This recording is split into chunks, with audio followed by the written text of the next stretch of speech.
Hello guys, രാവിലെ ഞാൻ എങ്ങോട്ടാണ് പോകുന്നത്? ഒരു പുതിയൊരു വർക്ക് വന്നിട്ടുണ്ട്. ഞാൻ ആദ്യമായിട്ട് ആ വർക്കിന് പോകുന്നത്. അപ്പോൾ അവിടെ ചെന്നിട്ട് എന്തൊക്കെ സംഭവിക്കും, എന്താ വർക്ക് എന്നൊക്കെ നമുക്ക് നോക്കിയാലോ ഒന്ന്. അപ്പോൾ അതിന്റെ വിശേഷങ്ങളും കാര്യങ്ങളൊക്കെ കാണാവേ. അങ്ങനെ ഞാൻ പോകാൻ വേണ്ടി വണ്ടിപ്പുറത്ത് കയറി. ഇപ്പോൾ അമ്മയും കെട്ടിയോളും കൊച്ചു എന്നെ ടാറ്റ പറഞ്ഞു വിടാൻ വേണ്ടി നിൽക്കുന്ന കാഴ്ച കേട്ടോ കാണുന്നത്. കൊച്ചാണി ടാറ്റ പറയുന്നുണ്ട്. അങ്ങനെ നമ്മൾ പണി സ്ഥലത്ത് എത്തിയിരിക്കുന്നു ഗൈസ്. ഇതാണ് നമ്മൾ ഇന്ന് ചെയ്യാൻ പോകുന്ന വീഡിയോ. ഇവിടെ നമ്മൾ എന്താ പരിപാടി നമുക്കൊന്ന് നോക്കിയാലോ.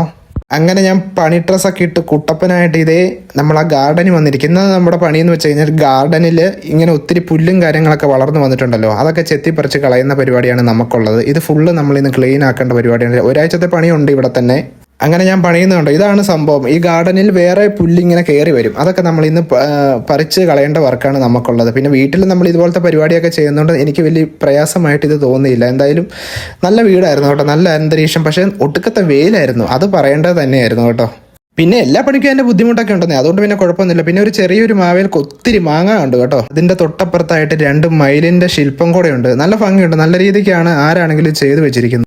അങ്ങനെ പെട്ടെന്ന് സമയം പോയതേ അറിഞ്ഞില്ല. അങ്ങനെ പെട്ടെന്ന് ഉച്ചയായി കേട്ടോ. ഉച്ച വരെ അത്യാവശ്യം നമ്മൾ നല്ല രീതിക്ക് തന്നെ ചെയ്തിട്ടുണ്ട്. ഇനിയുണ്ട്, ഒത്തിരി പറിക്കാനുണ്ട്, ഒന്നും ആയിട്ടൊന്നുമില്ല. അപ്പം നമുക്ക് ചോറുണ്ടിട്ട് കണ്ടാലോ. അങ്ങനെ കൈയെല്ലാം കഴുകി ചോറും പാത്രമൊക്കെ എടുത്ത് ഞാൻ ഇതേ ചോറുണ്ണാൻ പോവാണ് കേട്ടോ. 2 കൂട്ടം കറിയുള്ളൂ, പയറും മുട്ട പൊരിച്ചതും ഉണ്ടായിരുന്നേ. അങ്ങനെ ചോറുണ്ട് കഴിഞ്ഞ് ഇനി 1 മണിക്കൂർ വിശ്രമമുണ്ട്. ഇനി കുറച്ച് നേരം ഉറങ്ങാമെന്ന് ഓർത്ത്. അത്യാവശ്യം നല്ല രീതിക്ക് ക്ഷീണിച്ചു, കാരണം നല്ല വെയിലുണ്ടായിരുന്നു. തലയുടെ ഉച്ചിയുടെ മേലിൽ തന്നെയായിരുന്നു സൂര്യൻ വന്ന് നിന്നത്. എന്നാൽ കുറച്ച് നേരം അങ്ങ് ഉറങ്ങാം, ആ ക്ഷീണമൊക്കെ പോകാൻ വേണ്ടി. ചോറുണ്ടിട്ടുള്ള കിടപ്പാണ് നിങ്ങൾ ഈ കാണുന്നത്. അത് കഴിഞ്ഞ് ഉച്ച കഴിഞ്ഞ് ചോറെല്ലാം ഉണ്ട്, പിന്നെ നമ്മൾ പണിയിലേക്ക് കയറി കേട്ടോ. പിന്നെ അത്യാവശ്യം പറിച്ച പുല്ലൊക്കെയാണ് നിങ്ങൾ ഈ കാണുന്നത്. നല്ല വേലുണ്ടായിരുന്നു. പിന്നെ ഞാൻ പറഞ്ഞല്ലോ, എല്ലാ പണിക്കും അതിൻ്റെതായ ബുദ്ധിമുട്ടൊക്കെ ഉണ്ടെന്നേ, അതുകൊണ്ട് കുഴപ്പമില്ല. നമ്മൾ എല്ലാ പണിയും നമ്മൾ ഇഷ്ടപ്പെട്ട് ചെയ്ത് കഴിഞ്ഞുണ്ടല്ലോ, അത് അതിൻ്റെതായ ഒരു സുഖം തന്നെ.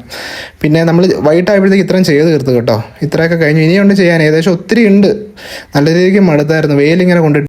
പെട്ടെന്ന് കേട്ടോ സമയമായത്. അങ്ങനെ 5 മണി ആയത് പോലും അറിഞ്ഞില്ല, പെട്ടെന്ന് അങ്ങനെ സമയം പോയി. എൻ്റെ മോൻ കാണുമ്പോൾ നിങ്ങൾക്ക് തന്നെ മനസ്സിലാവില്ല. അത്യാവശ്യം നല്ല രീതിക്ക് വെയിലൊക്കെ അടിച്ചു, ടൈനൊക്കെ അടിച്ചു. അതൊന്നും കാര്യം വെക്കേണ്ടത്. ഞാൻ പറഞ്ഞില്ല, എല്ലാ പണിക്കും അതിൻ്റെതായ ബുദ്ധിമുട്ടുണ്ട്. പഠിക്കാൻ വിട്ട സമയം പഠിക്കാത്തതിൻ്റെയൊക്കെയാണ് നിങ്ങൾ ഈ കാണുന്നത്. അപ്പോൾ എന്തായാലും വീഡിയോ ഇഷ്ടപ്പെട്ട് കഴിഞ്ഞാൽ ലൈക്കും ഫോളോയും ചെയ്ത് കൂടെ കൂടണേ.